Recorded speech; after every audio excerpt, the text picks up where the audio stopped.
have to cut up this steering wheel because I don't want to cut up my own steering wheel, and I'm needing to cut up a steering wheel because I'm turning my GTS into a drift car.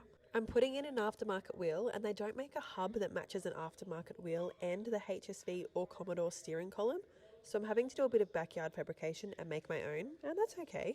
The next hurdle to overcome is moving the electricals from the old steering wheel. So leaving them there, but just trying to relocate them so that way the new steering wheel can fit. And even though it's a bit of a mess around, I prefer a smaller wheel when I'm drifting. We've got one in the S13, and the original wheels are just so bulky and chunky, and because they spin so fast when you're drifting, this one's easier to work with. Actually, another thing as well is the original wheel is leather, so it slips, whereas these ones are suede and it's easier to grip onto. I always find myself having to overly explain everything that I'm doing in these videos because all of my comments are like, you shouldn't have done that, you shouldn't have done this, you should have done this, you should have done that. So I feel like I'm just trying to always justify myself why I'm doing these things. Now the piece that I cut up, my husband is just doing like the drill and tap in it, so you can add a thread and then we can add the steering wheel to this and then add this to the steering column.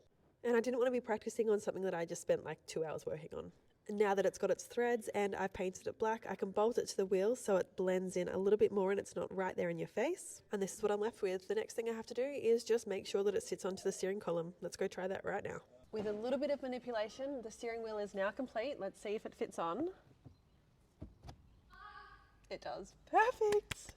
Now the next challenge is working out how I can mount this handbrake. It's gonna look so lame, but it's a drift car, so you know. I've actually changed my mind. I don't like how this looks. It's so big, it's so clunky, and it's gonna look really, really Jap in here, and I'm not going for that look.